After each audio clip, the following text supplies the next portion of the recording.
the name. And then this issue was like 2018, where CAF used his song Okonfa without his permission, and so he sued CAF over this whole thing, and now he has won. And so the money given to him, when you actually bring it to Ghana cedis, it's 40,000 Ghana cedis. 200, yeah. And that's what I read. How much?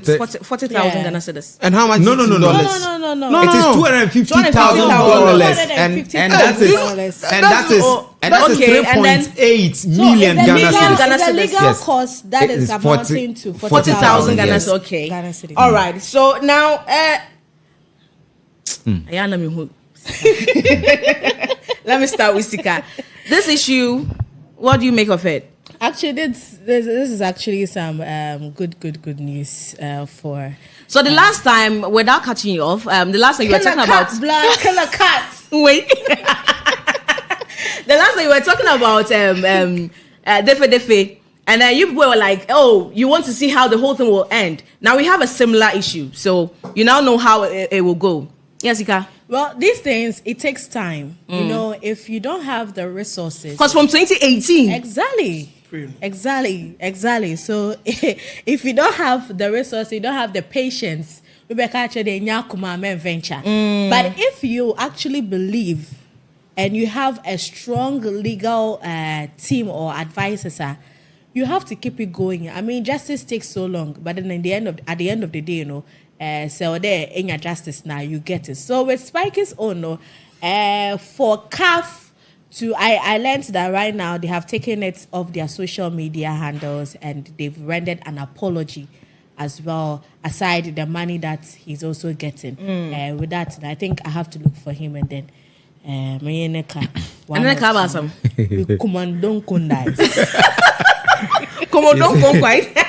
Actually, okay, Chris. So this is what happened when the issue came up.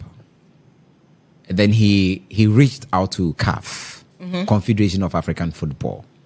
It's actually a beat produced by Spikey. Yeah. So he reached out to them. That Charlie, you guys, you have used my intellectual property. And they said that it's on, it's on the internet for free download, and so. Yeah. They downloaded and they used it. It's okay, fine, that's fine. But that's my intellectual property, so you have to compensate me. And then they apologized. And then they forgot about the compensation. And that was in 2018. Yes. So the legal tussle actually began 3 years ago. Okay. So when he realized that they were not... ready to compensate him, and then he decided to use the legal means. Okay. Yes. And at a point, he nearly gave up because Charlie Sikasem, you understand?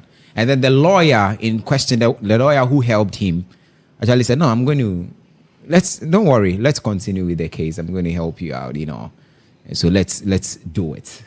And so he actually believed that he had a very good case. Yeah. The lawyer believed that he had a very, very good case. Because to use somebody's intellectual property without the permission. Yes. And so they continued with it. And here they are today.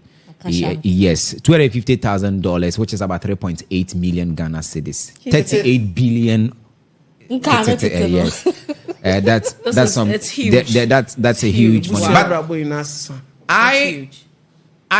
I have learned so much from this one.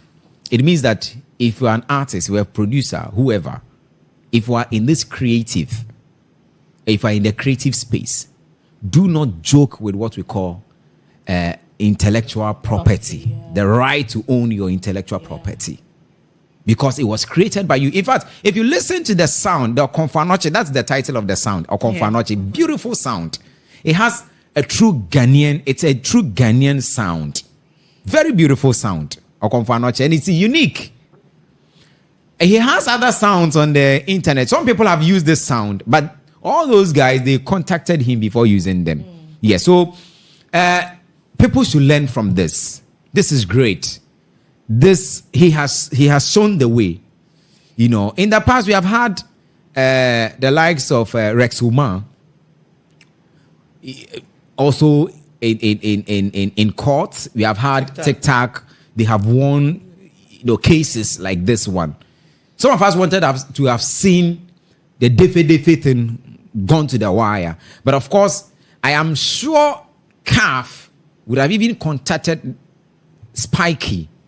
He said, Charlie, we want to give you something. And then we maybe when he took it to court, but he knew he had a very good case. But right from the onset, he made it clear that so even if they had compensated him with some dollars, I'm sure he would have. It's actually good that he took them on, because I also feel like if they had head to what he wanted, he wouldn't have received this amount of money. Yeah, of course, yes. Exactly. So he just needed, when the very first time it happened, he just needed them to compensate him. So if they had done that, I'm sure he wouldn't have gone this far. And that's about 5 or 6 years ago. But the legal tussle actually began 3 years ago. 3 years ago. Yeah. Okay, Willie. Yes, I think when it comes to copyright and intellectual property, these are things that we joke about in our part of the world, but it's serious work, because the CAF event you were having wasn't a free event. No, they actually stated that it's a non-profit event. Well, no matter what, your brand is big. Yes, it doesn't matter. No matter what, your brand is big when it comes to these things. So when it comes to intellectual property and all those things, it's something that you might not understand. Sometimes people feel like, now say you no cry free. Now you no cry there. Let me use it. But at the end of the day, you find yourself suffering. And most people have gotten to learn the ways of not using people's song because of social media. How nowadays people get copyright strikes and all those things. It just puts you in shape. So I feel like now there's an eye opener to almost everybody. If you're trying to use someone's project for something, it's either you seek clarification or probably you do your own song, do your own music and push with it, than trying to pick someone's intellectual property. Because like what Chris said, we've seen Rex Omar do his own, we've seen this guy on, and even recently Ayat with the Ghana Tourism Authority. Though that issue is quiet, but we don't know what's happening. After he ran on social media, he also has a case. And even a whole ministry failed to do their due diligence. It's an eye-opener to a lot of people. When you're using someone's property, you should just be careful. You should